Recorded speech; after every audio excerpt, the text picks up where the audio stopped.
¿Cómo están? ¿Descansados? Bueno, algunos dicen sí, algunos dicen no. De todos modos, siempre es un privilegio estar aquí en nuestro tiempo de capilla, tiempo de estudiar la palabra del Señor y que el Señor nos ayude a entenderla y sobre todo a ponerla en práctica. En lo que me preparo aquí, vamos a ver un video como introducción y posteriormente estaremos reflexionando en la palabra del Señor. Déjenme poner esto por acá. Y por mientras vamos a orar, poner este tiempo en manos del Señor en lo que yo me preparo y en lo que se preparan ahí arriba con el video. Vamos a orar. Dios Todopoderoso, te amamos y te bendecimos, Padre. Gracias por el privilegio que tenemos de tener la libertad de estudiar tu palabra. Gracias, Padre, por este tiempo en esta escuela. Gracias por el privilegio que tenemos los del staff de servirte. Gracias por los alumnos del ICS. Gracias por los estudiantes de Biblia. Queremos llegar con un corazón quebrantado ante ti, Padre, en estos tiempos de capilla. Queremos alabarte, queremos bendecir tu nombre, queremos exaltarte y sobre todo queremos ser confrontados con tu palabra, Padre. Ahora nos toca esta serie de la carta de Santiago. Y te pedimos, Padre, que sea tu Santo Espíritu quien nos ayude a tener un corazón abierto a la verdad y reconocer en aquellas áreas de nuestra vida que necesitamos cambiar, Padre. Te lo pedimos en el nombre que es todo nombre, en el nombre de nuestro Señor Jesús. Amén. Es el tercer intento para Soraya Jiménez. Va ahora por 127 kilos y medio. Le sube otros 5 kilos en relación a su primer intento. Venga, Soraya, venga para que te puedas cubrir de gloria. Arriba, y ahí está.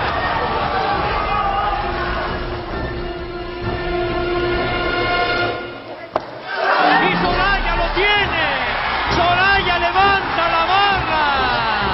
Esto es la locura. ¿Quién tiene 127 kilos y medio? Y se desborda el entusiasmo y la alegría. Soraya ha sido exitosa en sus 3 intentos y con esto está un total de 222 kilos y medio. Y Soraya se va a cubrir de gloria. Soraya le va a dar a México la primera medalla de oro en categoría femenil en toda la historia de nuestro deporte. Trabajas tantos años para llegar y todo, que cuando llegas, la verdad es así como un sueño hecho realidad. Ahí está Soraya. Felicidades, Soraya. Qué gran satisfacción nos has dado esta noche aquí en Sydney. La felicitación a cargo de Mario Vázquez Raña y escuchar el himno de nuestro país que no tiene comparación.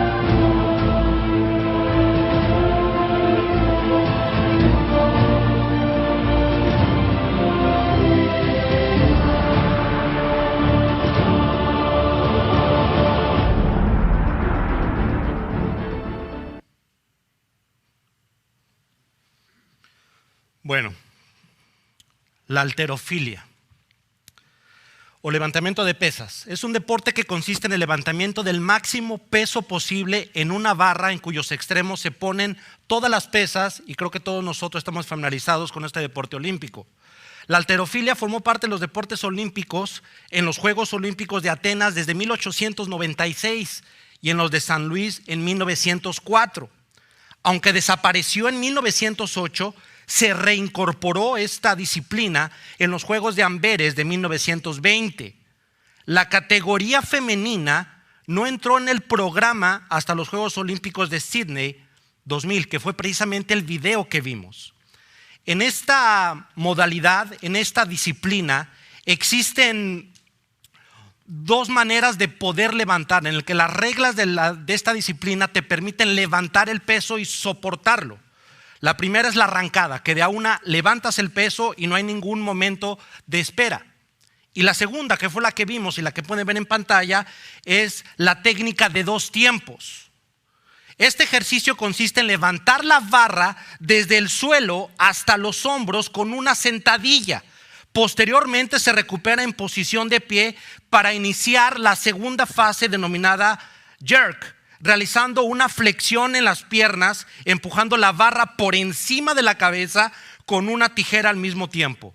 Posteriormente se recupera colocando los pies en paralelo para poder descender la barra al suelo. Es interesante. Hay 2 fases diferentes en este movimiento. La primera es el clean o la cargada, cuando jala el atleta la pesa. El competidor levanta la barra desde el suelo realizando un tirón y una sentadilla para colocarse debajo de la barra.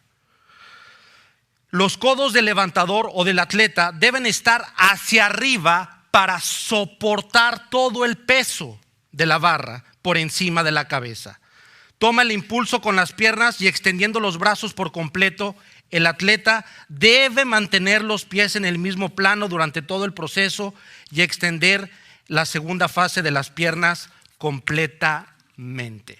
Ahí lo pueden ver en pantalla, es algo parecido al video que vimos. Y si usted se preguntará, bueno, ¿qué tiene que ver el levantamiento de pesas con el pasaje que vamos a estudiar hoy? Tiene mucho que ver. Porque prácticamente el video que vimos y esta disciplina de los Juegos Olímpicos de la halterofilia me ayudan a entender grandes verdades espirituales en la vida del creyente. La primera de ellas está en Santiago 1:12, así como el atleta tiene que soportar el peso de la barra, el cristiano, según este pasaje, tiene que soportar las pruebas. También, una vez que el atleta concluye con todas las reglas que los jueces están viendo que ella debe de hacer, toda la técnica para ser aprobada, también el cristiano durante la prueba necesita de una aprobación.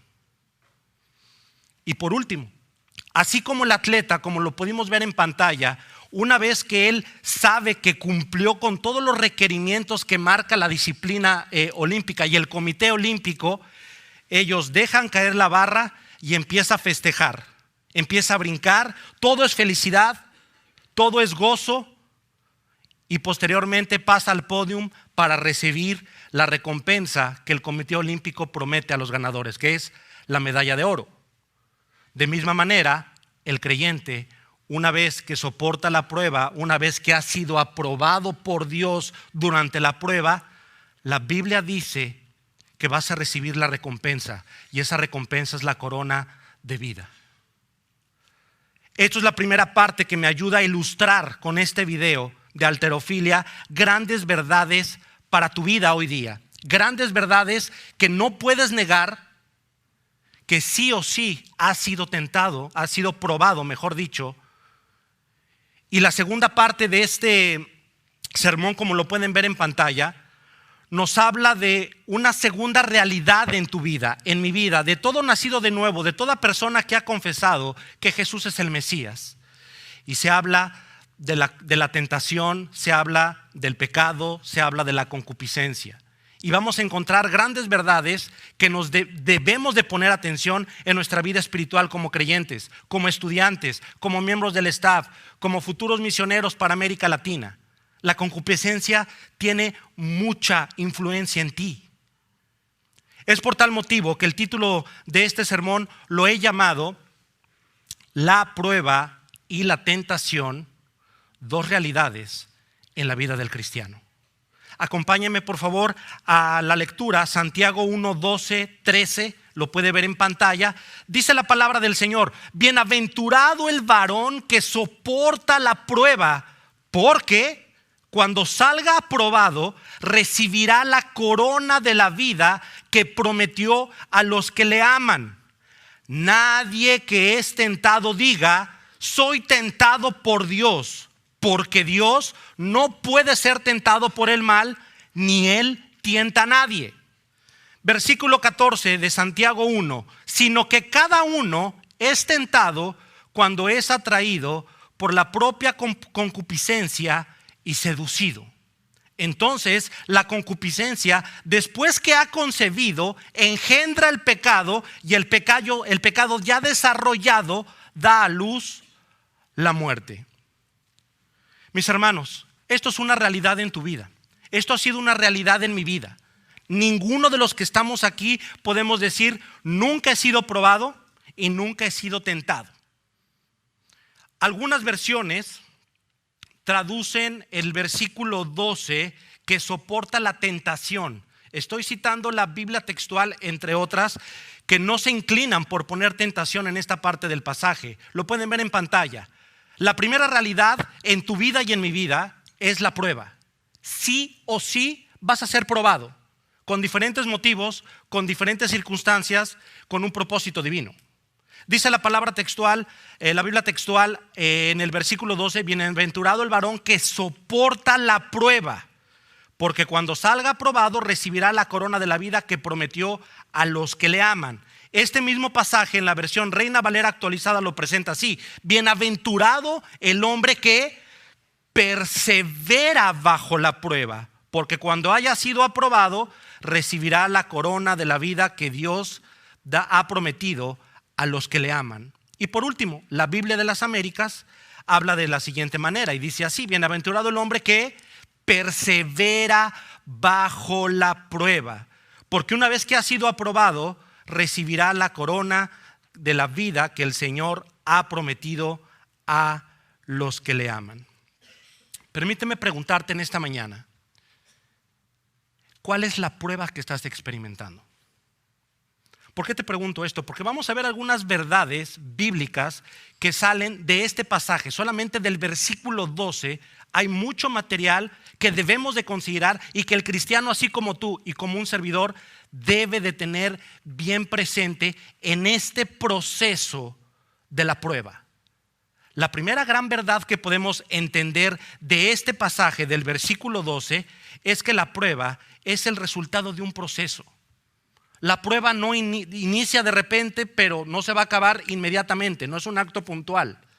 A lo largo de mi vida, y estoy seguro que a lo largo de la tuya, por un corto tiempo, por un mediano tiempo, por un largo tiempo, has estado en este proceso de la prueba. ¿Y saben qué? Hemos hablado, se ha predicado que debemos tener gozo, pero a título particular he fallado, porque tengo todo menos gozo. En el momento de la prueba, ya sea corto, mediano o largo plazo, aparte de que no tengo gozo, me siento el hombre más infeliz del mundo. ¿Dónde está la bienaventuranza que habla el pasaje, el versículo 12? Yo no digo, qué bienaventurado soy. Jamás decimos eso. Tengo que reconocer que en este proceso, y quiero compartir, abrir mi corazón, a lo largo de mi caminar con el Señor he tenido dos pruebas muy difíciles. Y quiero que te pongas en tu caso específico. ¿Cuáles han sido las pruebas más difíciles que has experimentado? Que Dios soberanamente te permite vivir en este proceso y en el que tú puedas decir, soy bienaventurado. Hace algunos años, aproximadamente unos 8 años, 9 años, mi esposa cayó enferma.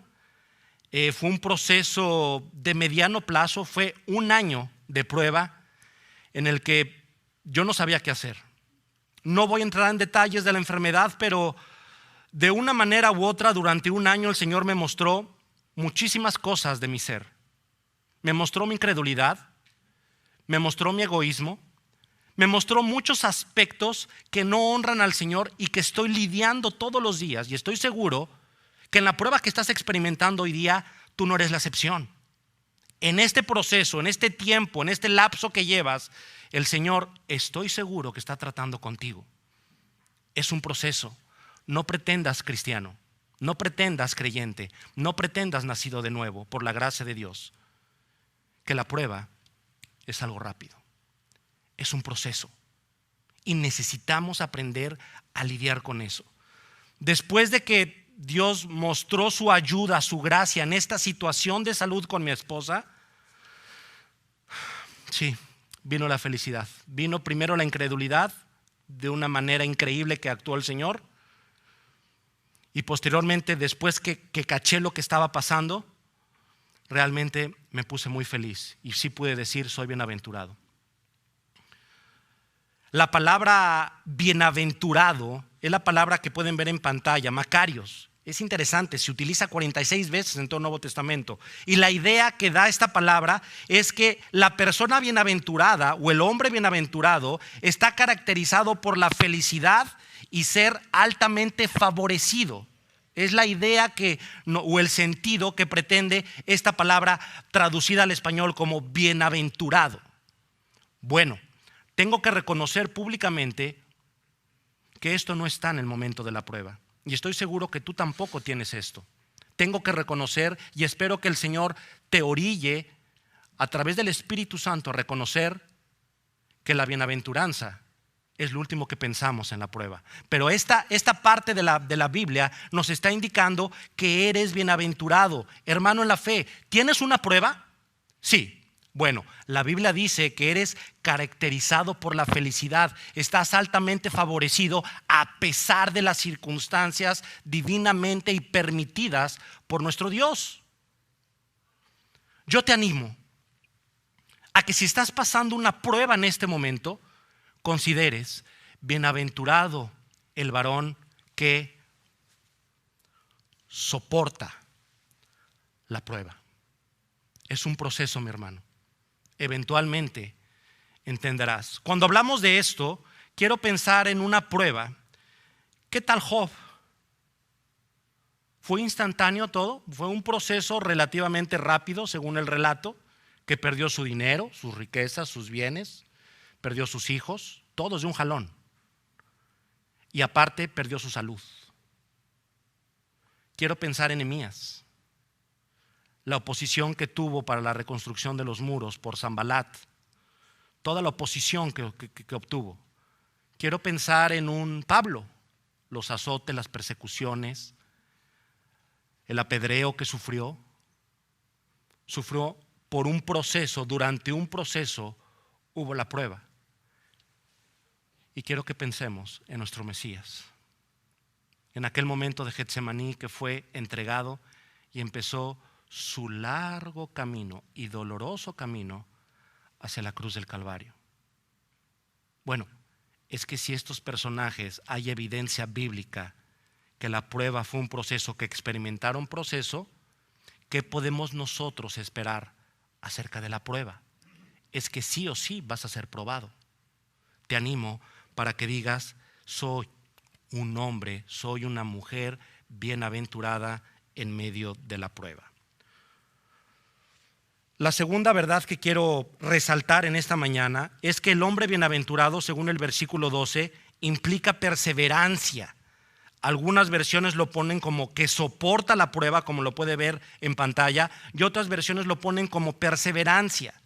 Mi hermano, en la prueba que estás experimentando, necesitas, en la fuerza del Señor, soportar. Probablemente, y como se los compartí en este momento difícil de mi vida hace 8 años, tal vez hice los movimientos que hizo el atleta en el video, claro, no tan perfecto, obviamente.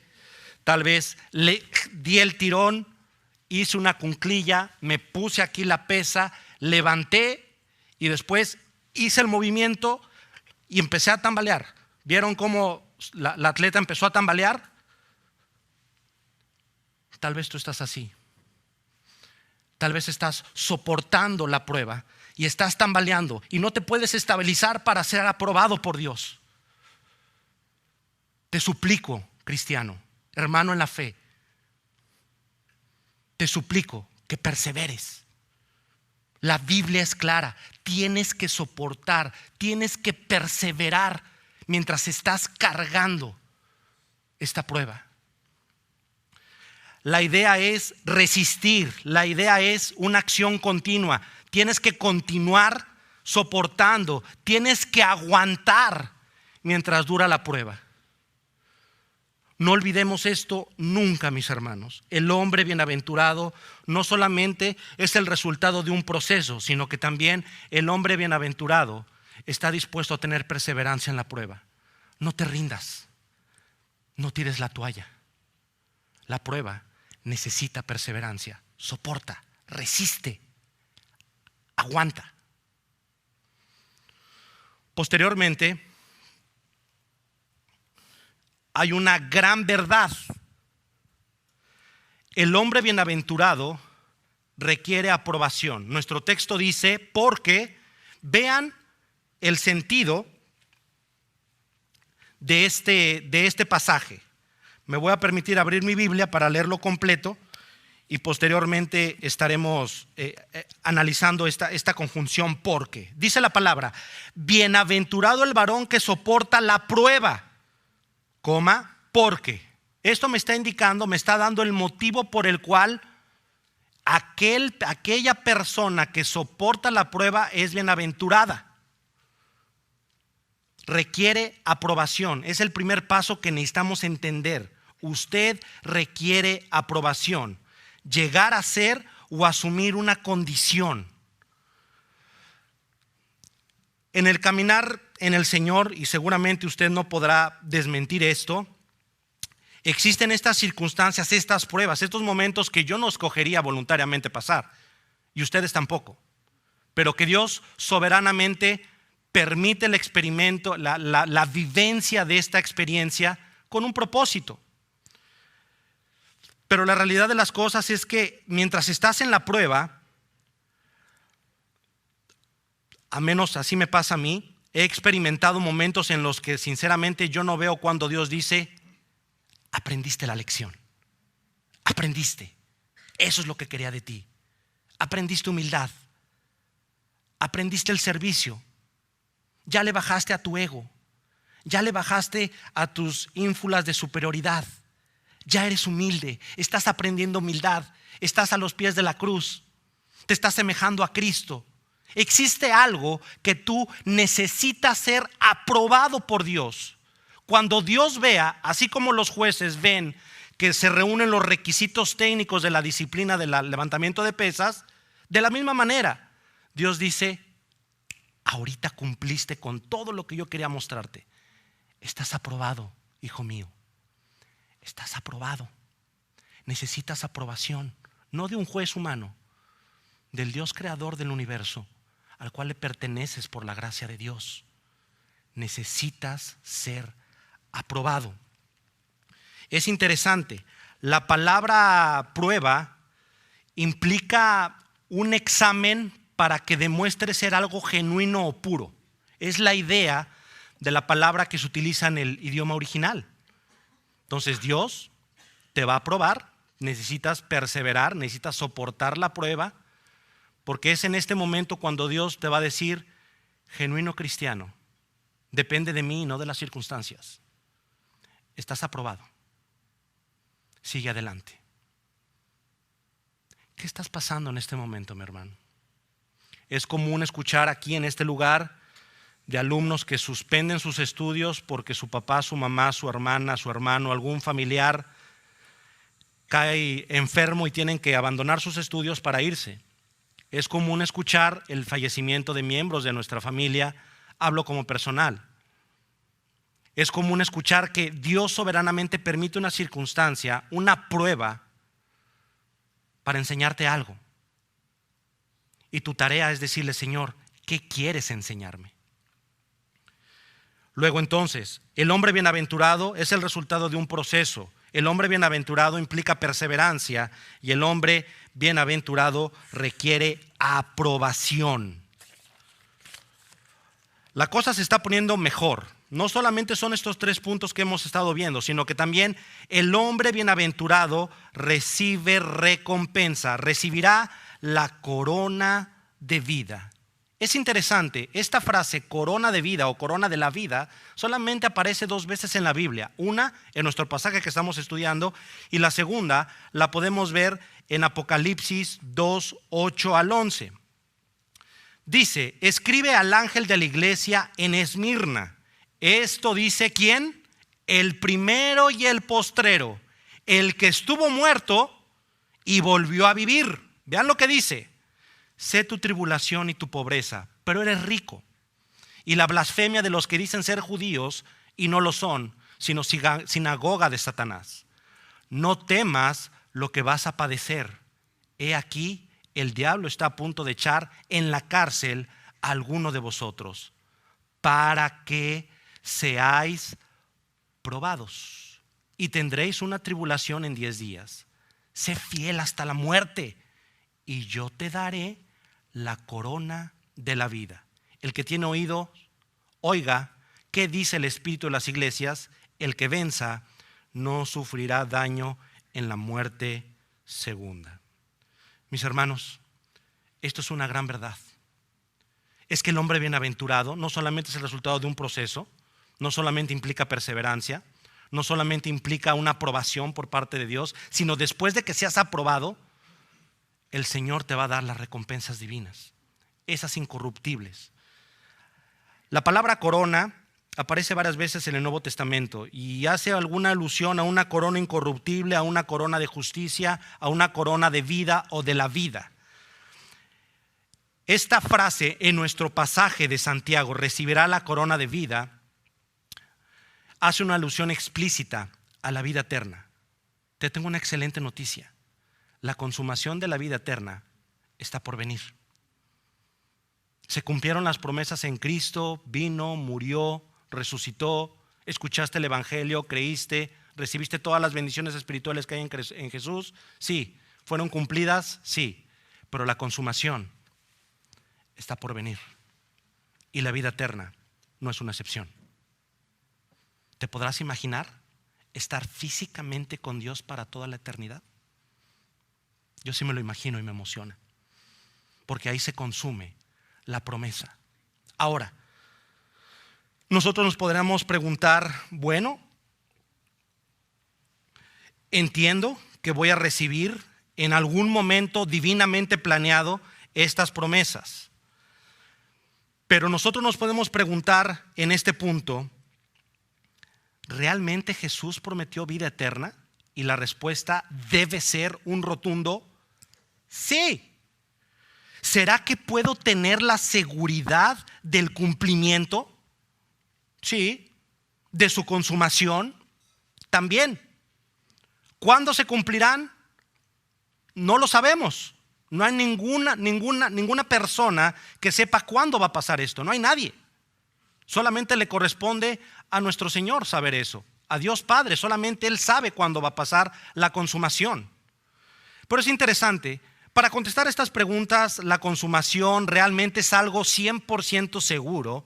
El Evangelio de Juan, los pasajes más famosos, 3, 15, 16 y 17, dice para que todo aquel que cree en Él tenga vida eterna. Subrayen el para qué y ese verbo tenga, modo subjuntivo. Porque de tal manera amó Dios al mundo que dio a su Hijo unigénito, subrayen, para que todo aquel que en Él cree no se pierda, subrayen ese verbo, pierda, modo subjuntivo, más tenga, subrayen ese verbo, tenga, modo subjuntivo, vida eterna. Porque Dios no envió al Hijo al mundo para, otra vez subrayen, juzgar al mundo, modo subjuntivo, sino para que, subrayen, el mundo sea salvo por él. Con un entendimiento básico de este pasaje, tú puedes tener la seguridad que esto va a pasar. Tú puedes tener la seguridad que vas a tener, que tienes la vida eterna, que se va a consumar en un momento que nadie sabe. La relación entre para qué y el verbo en subjuntivo es algo que tienes que poner atención. Y te está diciendo 100% esto se va a llevar a cabo. Y todos los verbos que están en amarillo son en modo subjuntivo. Y todos están relacionados con una conjunción para qué, ojina en el original. Entonces podemos descansar que vamos a recibir la recompensa, así como el atleta pasó al podio y le entregaron la medalla de oro y estuvo orgullosa y felicidad. Podemos tener que al ser aprobados nosotros vamos a recibir la recompensa de la vida eterna, sí, en la consumación. ¿Cuándo? No lo sé, pero sí puedo estar seguro de ello.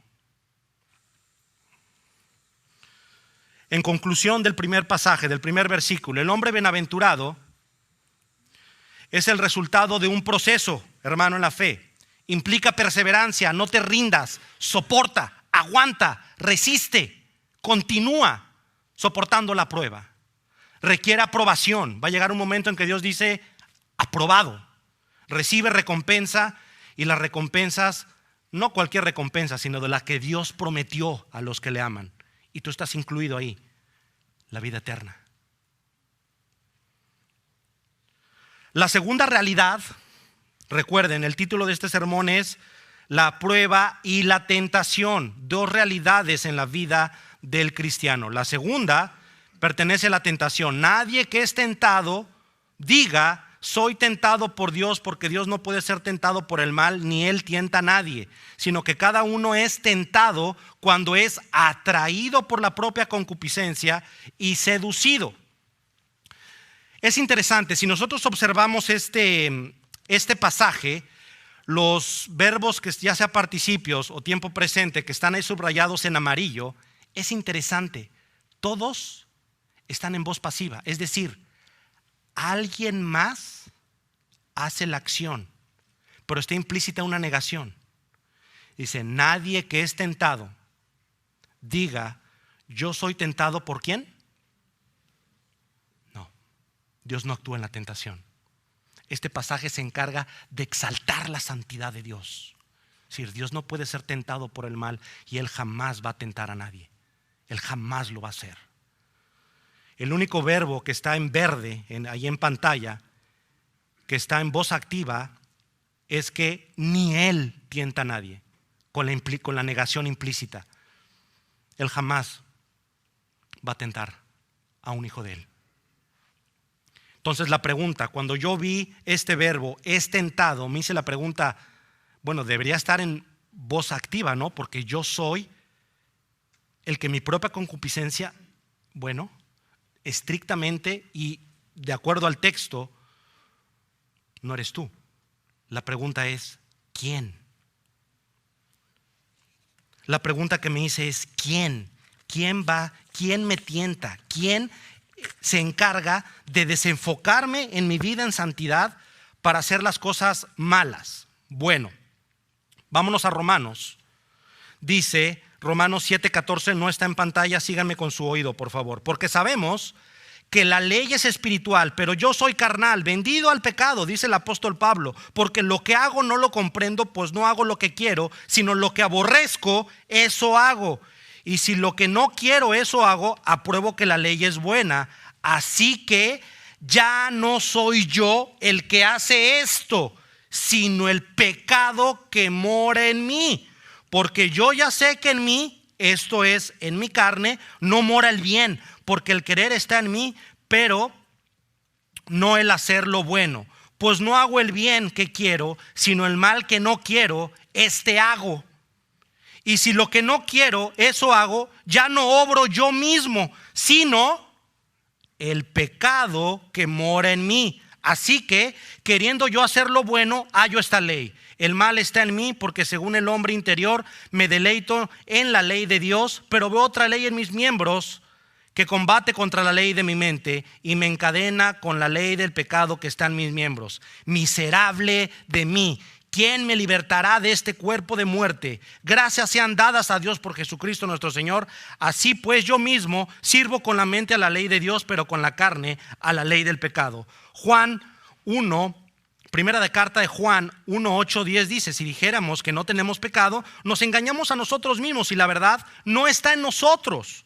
Si confesamos nuestros pecados, Él es fiel y justo para perdonar nuestros pecados y limpiarnos de toda maldad. Si dijéramos que no hemos pecado, lo hacemos mentiroso y su palabra no está en nosotros. Esta lucha que ustedes tienen y que yo tengo entre lo que no debo de hacer, pero ¿qué creen? Tengo la concupiscencia y esa es la que me lleva a hacer lo que no tengo que hacer. Y tú no eres la excepción. Cuidado con la concupiscencia, hermano en la fe. Es algo delicado en tu vida. Uno de los mejores libros que he leído ha sido Las Confesiones de San Agustín. Por cultura general, espero que lo lean ustedes también antes de graduar. Él escribió, dame castidad y continencia, pero no ahora. pues temía que me escucharas pronto y me sanaras presto de la enfermedad de mi concupiscencia, que entonces más quería yo saciar que extinguirla. ¿Te identificas con Agustín? Otra frase: cuando yo deliberaba sobre consagrarme al servicio del Señor, Dios, conforme hacía ya mucho tiempo lo había dispuesto, yo era el que quería, y el que no quería, yo era. Y por eso no era yo ya el que lo obraba, sino el pecado que habitaba en mí como castigo de otro pecado más libre, por ser hijo de Adán. Mis hermanos, entonces la concupiscencia, dice el versículo, después de haber concebido engendra el pecado, y el pecado ya desarrollado da a luz la muerte. Esta palabra, las 13 veces que aparece en el Nuevo Testamento, todas están relacionadas con el pecado. Todas: anhelo, lujuria, lascivia, deseo. La concupiscencia es algo grave en nuestra vida, y tú como cristiano maduro debes de poner atención en ese mal que mora en ti. La concupiscencia tiene la capacidad de atraerte, te atrae, te seduce la concupiscencia. Y no solamente eso, concibe el pecado y da a luz el pecado. Y una vez consumado el pecado, ¿qué dice la palabra? Trae muerte. Mi hermano, concluyo con esto. Entonces, ¿cómo puedo vivir una vida victoriosa del pecado? Todo está perdido entonces, no tengo nada que hacer porque la concupiscencia es más fuerte que yo. No. ¿Sabes cuándo va a ser el momento en que tú puedas vivir una vida victoriosa del pecado?